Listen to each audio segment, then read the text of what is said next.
मेरठ मामले में दलित मां की हत्या और बेटी के अपहरण मामले को लेकर मुख्य आरोपी पारस सोम को 14 दिन की न्यायिक हिरासत के अंदर भेज दिया गया है। इसके अलावा दलित बेटी रूबी को परिवार को सौंप दिया गया है। गांव के अंदर अभी भी कड़ी सुरक्षा है वो लगी गई है। लेकिन अब बात आगे अब न्यायिक कार्रवाई चलती हुई नजर आएगी।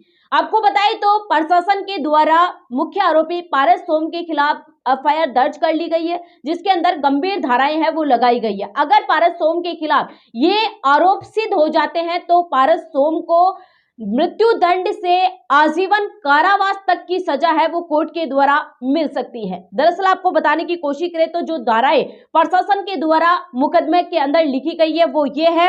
एक तो भारतीय न्याय संहिता 2023 की धारा 26 के अंदर लिखा गया है कि गलत तरीके से किसी भी व्यक्ति को रोका जाए तो उसके लिए 1 महीने की सजा है। इसके अलावा 352 हमला और बल का प्रयोग करना, जिसमें 3 महीने तक की सजा है और आर्थिक दंड भी मौजूद है। इसके अलावा धारा बीएनएस की धारा 103, जिसके अंदर किसी व्यक्ति की अगर हत्या कर दी जाती है तो उसमें आजीवन या फिर मृत्यु दंड भी दिया जा सकता है। इसके अलावा धारा 140 का है, जिसमें हत्या करने के उद्देश्य से किसी व्यक्ति का अपहरण करना, उसमें आजीवन कारावास और 10 साल तक की कड़ी सजा है वो मिल सकती है। इसके अलावा बीएनएस की धारा 74, जिसमें दिया गया है कि किसी महिला की लज्जा भंग करने के इरादे से अगर कोई आपराधिक बल का प्रयोग करता है तो उसमें 1 से 5 साल तक की सजा मिल सकती है। इसके अलावा कोर्ट के द्वारा अर्थदंड भी लगाया जा सकता है। इसके अलावा पारस सोम के खिलाफ SC/ST एक्ट की धाराएं भी ऐड की गई है, जिसमें SC/ST एक्ट की धारा 3, 2 व 5 के अंदर पीड़ित की जाति के आधार पर अपमान करना,